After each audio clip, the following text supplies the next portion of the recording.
It's another edition of Time About the Movies, and today we're taking a look at the films of August 22nd, 1997. We have 8 movies to get to, we got a lot of films to delve into, so let's just go ahead and get to it. Let's start off with the biggest new release of the weekend, that is Demi Moore starring in Ridley Scott's action thriller, G.I. Jane.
This is a very interesting movie in a number of ways. Not only is this a very interesting story about the fictional story of the first woman to undergo special operations training similar to the U.S. Navy SEALs, but this, for Demi Moore, this was coming at a very interesting point in her career. Her career kind of took a little bit of a downfall at the beginning of the late 90s when you do stuff like The Scarlet Letter and then Striptease, these really bad movies, your career kind of goes down a little bit because you put so much effort into those movies. You put little effort into those because those movies didn't end up working out as well. But this was a nice return to form for her. In fact, I really like this movie to a point where I could honestly say that this is in my top 3 favorite movies with Demi Moore in them. I surprisingly really enjoyed the hell out of this movie, and I think it works because she has a good director behind her in Ridley Scott, who creates a very good element here in terms of the story. The writing overall is top-notch. Her chemistry with Viggo Mortensen in this movie is very good. I like seeing Anne Bancroft in this, playing the senator in this movie, and she has a really good scene, and she has a lot of good scenes with Moore and the rest of the cast in this. I mean, it's a really damn good movie. It's a really damn good film where Moore really shows that, hey, she is still a pretty damn good actress, despite the fact that because she did Striptease in The Scarlet Letter 2 years ago, the Razzies got to give her the award for the worst actress of the year, which really doesn't make a whole lot of sense, but then again, the Razzies don't make a whole lot of sense.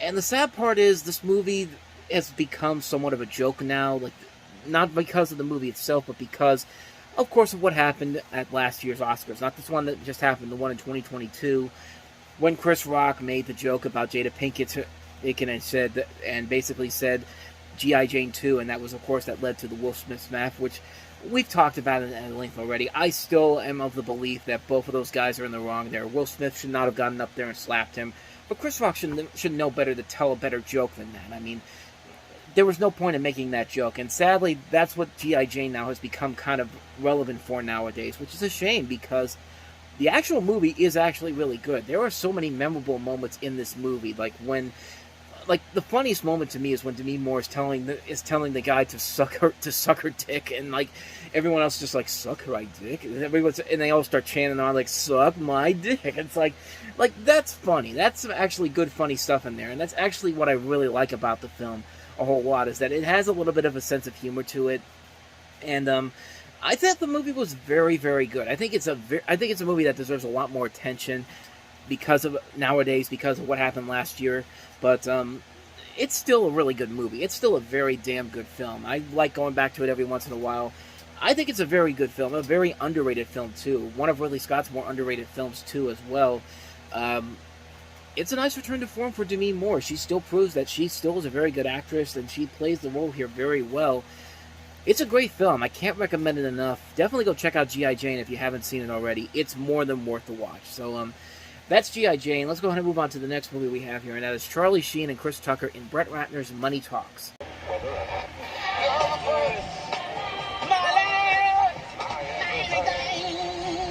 I need two on the floor. I need $200. Come on, come on. Same time, man. I don't know you. Same time. For Franklin Hatchet. What if we can talk for a couple of seconds on camera? You that reporter from the Channel 5 News agent. Find somebody else. The hustling game wasn't quite paying off. Serious crime, justified punishment. You don't know who you're messing with, man. You want to play rough? I kill for song. That's what I do, man. But all that's about to change. We made it, baby. Everybody okay? Because today's the day. Y'all can drop me out right over there, man. My cousin's house coming up. Shut up. Come on, man. You can drop my brother out. He becomes rich. My diamonds. How much are they worth? $15 million. $15 million? And famous. A bus delivering prisoners was destroyed in downtown Los Angeles. Now, the last person he can trust Well, without me, you're probably going to end up dead. is the only person that can help him. It's going to take us for the rest of our life. This is wrong. This is right. It can't get no righter. Coming to my wedding. Hell no. I ain't going nowhere. Mamma mia. Your house. Magnifico. Montebella. Tutti frutti. You gotta say grace? She fine. Thanks. Homicide detectives have already identified the two gunmen, and they are Franklin Maurice Hatchett and James Russell of Channel 12 News. You're wanted for murder. You can't get married when you're wanted for murder. I get the feeling you stole from the wrong bunch of bad guys. Get your head down. I will slap you, man. You keep messing with me. I'm dangerous. I'm scared of myself. Everybody, I like to propose a toast. Your James first, it's last, it's everything. Is that Barry White? Chris Tucker. How rich are you, man? Loan me $1 million. You gonna loan it to me? Charlie Sheen. Money Talks. How about some nice Dom Perignon 85? How about some Coke 45?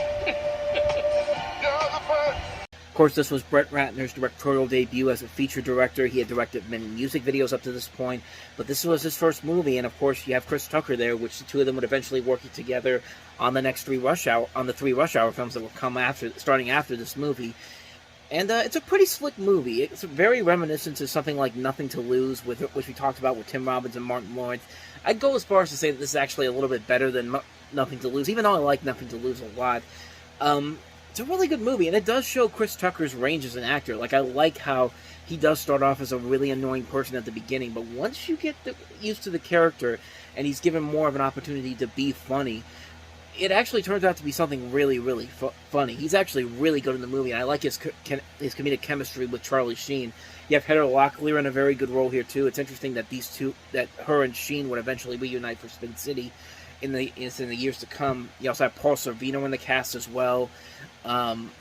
Just a really funny movie. It's a very slick, funny film. It knows what it wants to be. It doesn't try to have this big message to you or anything. It just wants to have a good time with it. And in the late summer, when you usually get it's the second half of a dumping ground in most years, it's a nice welcome film. It's a film that I think really does deliver a whole lot of really good funny moments. It's a film that works a lot on a number of levels. I had a good time with it. I think it's a really funny film. Definitely not one of Brett Ratner's best films overall, but a nice start to his directing career. I'm not gonna give him smack about that.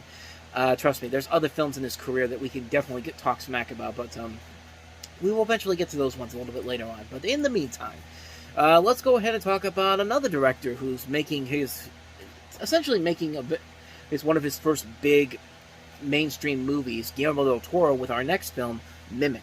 Did you hear that? A husband and wife team of scientists has just uncovered a secret biological experiment gone terribly wrong. They See? The DNA, it's mimicking us. Now they're our last hope to solve this terrifying mystery. We gotta stop them here.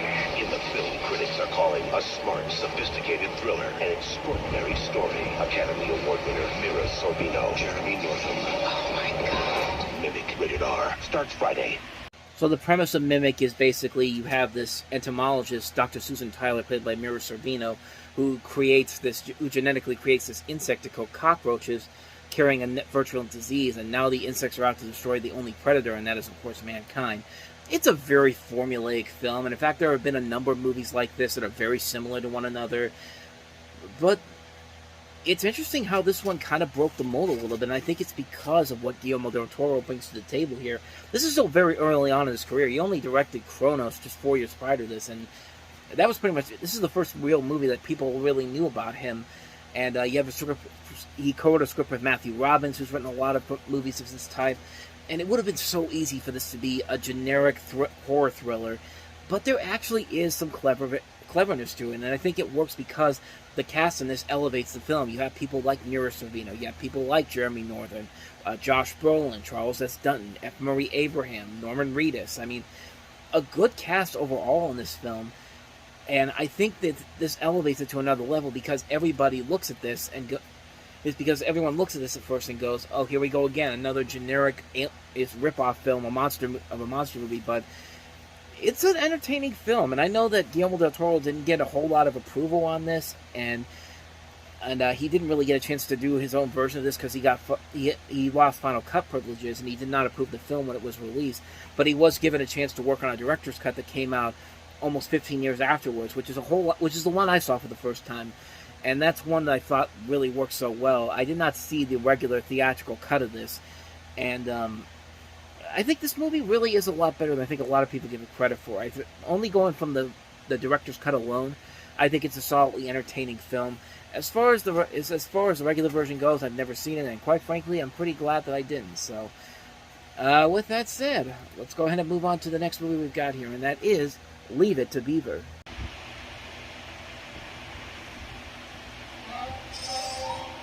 They were the family you grew up with, the family you always wished you had. The Cleavers shaped a generation, and now the Beav is back. Universal Pictures invites you to join Ward. June, you're vacuuming in pearls. You know what that does to me. Jude. You know, Mrs. Cleaver, for a mom, you're quite the babe. Wally. And the Beaver, as they deal with life in the 90s. I got it. Cleaver style. Leave It to Beaver. I'm worried about the beaver. We're all worried about the beaver, June. We're all worried about the beaver. I think I'm more worried about why the hell Universal thought this was going to work in 1997. I mean, Leave It to Beaver is a show, of course, that came from the 1950s and 60s. Let me see here. Yeah, 1957 is when it first came out. They did a revival of the show in the 1980s as well, but even then, it was kind of stretching it a little bit. Trying to bring this to modern times it's not an easy thing to do. You really need to get some good talent on board to make this work here, and despite the fact that it has Brian Levant, the director of the Flintstones, and Jingle All the Way as the writer, it still didn't work out that way. And it has some good casting too. I mean, Christopher McDonald, of course, from Happy Gilmore, and Flubber, and the Iron Giant playing Ward, is genius casting, I think. Janine Turner from Northern Exposure and Cliffhanger as June is very good casting. I mean, the kid who plays Beaver too is not bad in this movie. I think the biggest problem is the movie can't decide what direction it wants to go. Does it want to be something like the Brady Bunch movie where it's a satirical comedy making fun of itself? But I think it doesn't know if it wants to do that or it just wants to be a straightforward adaptation of the TV show. And it feels like there's more of that, what I said then, the trying to do a modernized version of the TV series for the 90s instead of just being a satirical comedy, even though there's elements where they do try to handle that.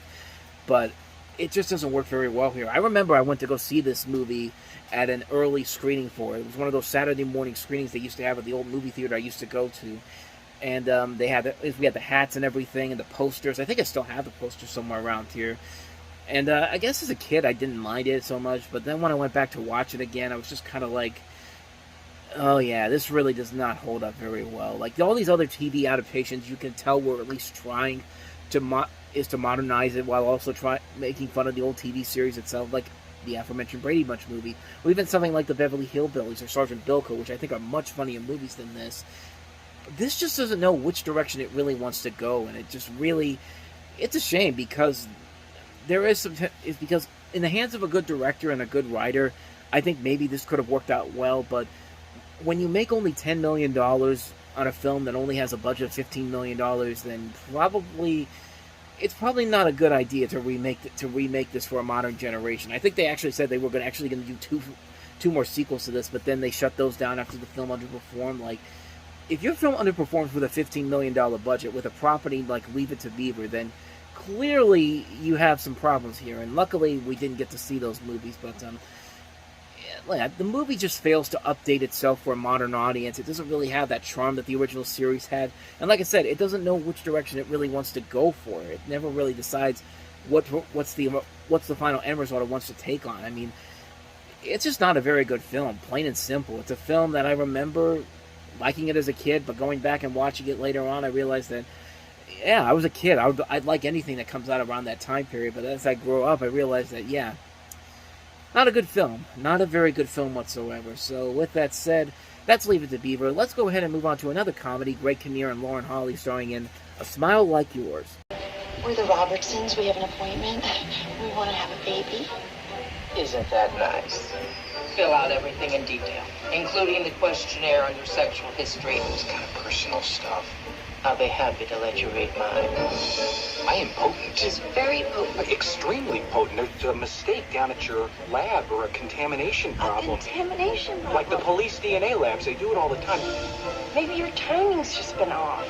Our rhythm has been better than a percussion section. Soft porn. Not so soft porn. Deviant behavior. Go stud.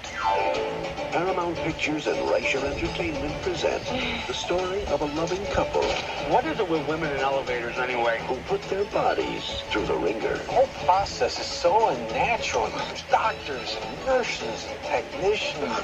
Their careers on hold. Danny, the clinic just called. They said you're late for your appointment.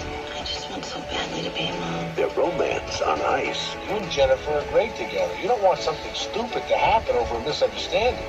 And their marriage to the test. I've never once thought about the idea of you lying to me. My daughter is not having an affair. Why would she do that when sex with you is so fantastic? She talks to you about our sex life. Who do you think suggested Candlestick Park?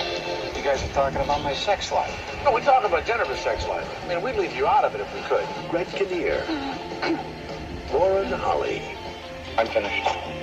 A Smile Like Yours. You've only got 5 minutes. What?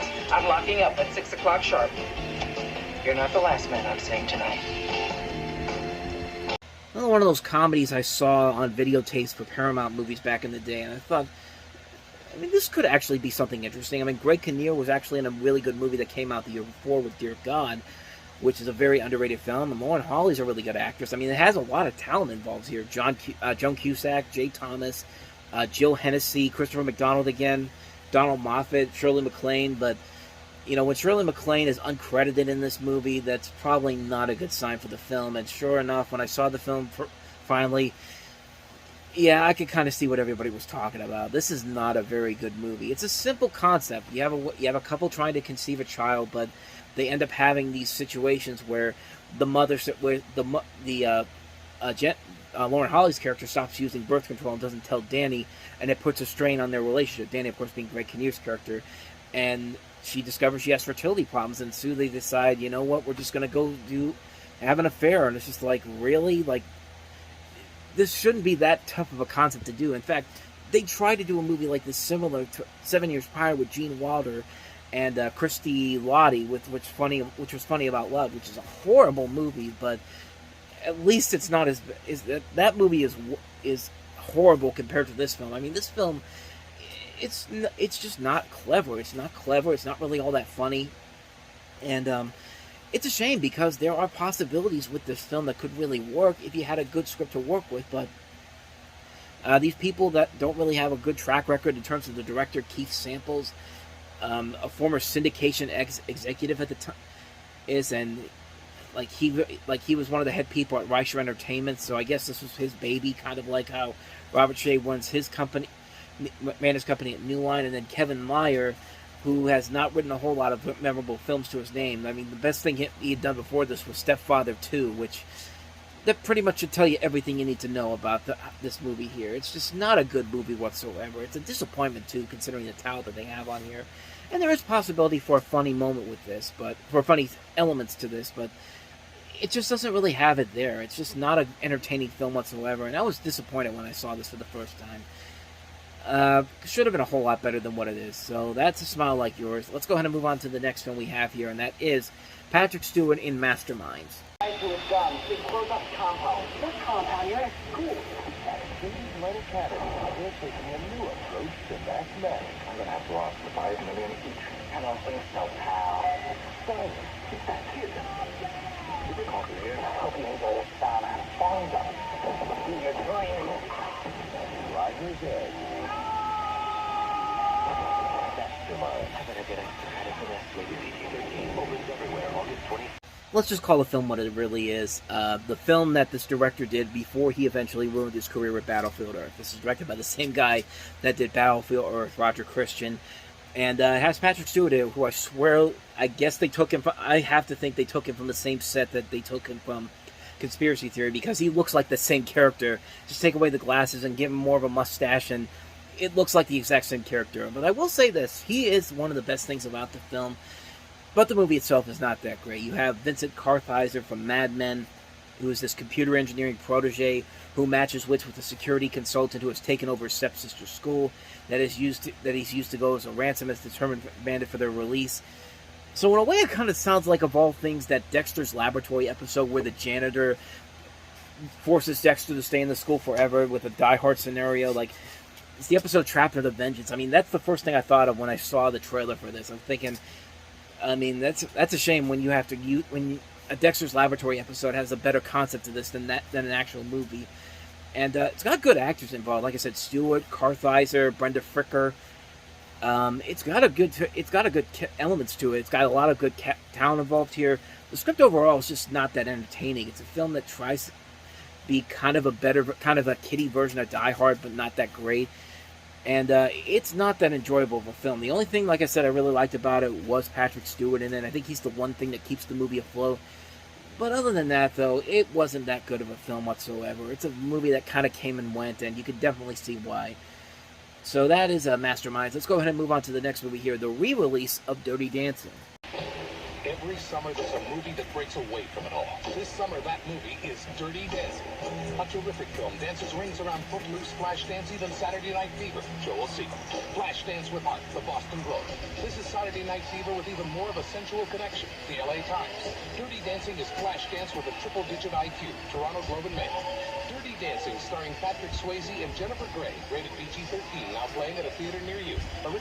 Actually, I had to take from the original 1987 release of the film because even though this did have a theatrical release in 1997, there was no commercials that I saw on there, nor were there several trailers, so that's why I took that little clip there from the TV spot. But Dirty Dancing, 10th anniversary re-release, this was a film that did pretty well, and actually was the first was when the movie came out. Like, it earned over $214 million worldwide, and was also the first film to ever sell 1 million copies on home video, which is incredible to really think about. As far as the film itself goes, it's a film that I never really got into, honestly. Like, it was a movie that I thought wasn't terrible per se. Like, it does have memorable moments to it. I do like Patrick Swayze and Jennifer Grey in here. I think they work off each other very well here. The overall story itself just isn't really all that interesting. I think the best part of the movie really is the ending when he has to win her back at the talent show, and of course they had that great moment of the song I've had the time of my life, and the dancing there is very good. But other than that, though, I don't really remember too much more about the movie. I know that Jerry Orbach was in there, so was Wayne Knight pre-Seinfeld. But other than that, though, also it had a really good soundtrack too, not just of newer hits, but classic songs. Like you had the Ronettes' "Be My Baby," "Big Girls Don't Cry," the Contours' "Do You Love Me," Eric Hungry Eyes, like I said, a mix of modern songs and new songs, which, honestly, the soundtrack really is probably one of the best things about the movie. But I think, to me, what kind of dies it down a little bit was the numerous attempts to try to bring this back into other forms. Like, they have that terrible sequel with January Jones, which actually was a prequel, Dirty Dancing Havana Nights, which actually took place during the Cuban Revolution in 1959. And the fact that Swayze got paid $5 million for a cameo in that movie, which I thought was just like, yeah, that really did not work well for me. But and they also did another remake for ABC, which was not that great either, which had Abigail Breslin in it. And they're actually going to do an official sequel with Jennifer Grey in it, which is supposed to come out next year. But at the same time, I don't know. It's got Jonathan Levine as the director. He's made a lot of good films, so maybe it's got a shot. But at the same time, I'm just over it, man. Like, I didn't think the first movie really wasn't all that great, except for the ending and the chemistry between the two leads. And that's just my personal opinion. I know a lot of people really like the movie, so it's just my take on it. I was never really that big of a fan of the movie, but I could see the appeal of why this thing had a lasting legacy to it. I mean, you see it everywhere. You see it in I mean, when you have Eli Manning and Odell Beckham Jr. doing the exact same thing in a commercial for the Super Bowl, like, you've left a lasting legacy. I mean, so what do I have to say about it? What else do I got to say about it? Dirty Dancing, most people really like it. I'm kind of mixed on it, honestly. So with that said, on to the last movie we have here, the animated feature Pippi Longstocking.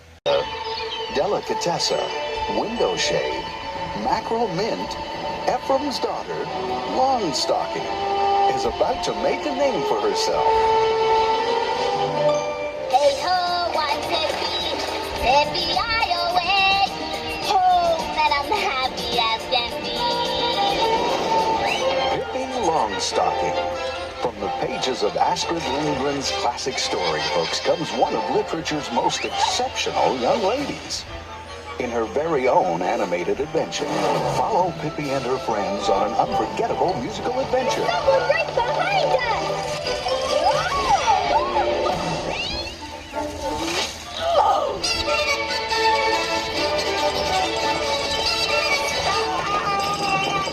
Children need a little order in their lives. Especially if they can order it themselves. I always wondered why the animation looks so familiar, and then I looked up the information here. Nelvana, of course, they were the guys that did Care Bears. They did the Star Wars animated holiday special as well. A bunch of other classics from the 70s, and you can definitely tell it's their animation style here. Again, like with Escape from Castle Mountain, the Swan Princess sequel, I didn't have no idea that this was actually released in theaters. I remember seeing the commercials for this on video, and this serves as the pilot for the spin-off TV series that later went on HBO.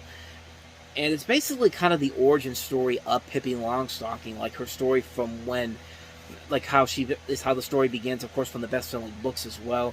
This is actually not the first time Pippi Longstocking has been adapted into a movie. The last one was the movie that came out almost 10 years ago, which was directed by Dennis Dugan, who has later become known as the director of many of Adam Sandler's movies. But, yeah, I don't remember too much about this movie, honestly. I know that Catherine O'Hara was in it, as well as Dave Thomas, among the voice cast. But other than that, though, I don't really remember a whole lot about it. I think I watched it one time. I rented it one time. Didn't leave a lasting impact on me. I never saw the animated series that came from it.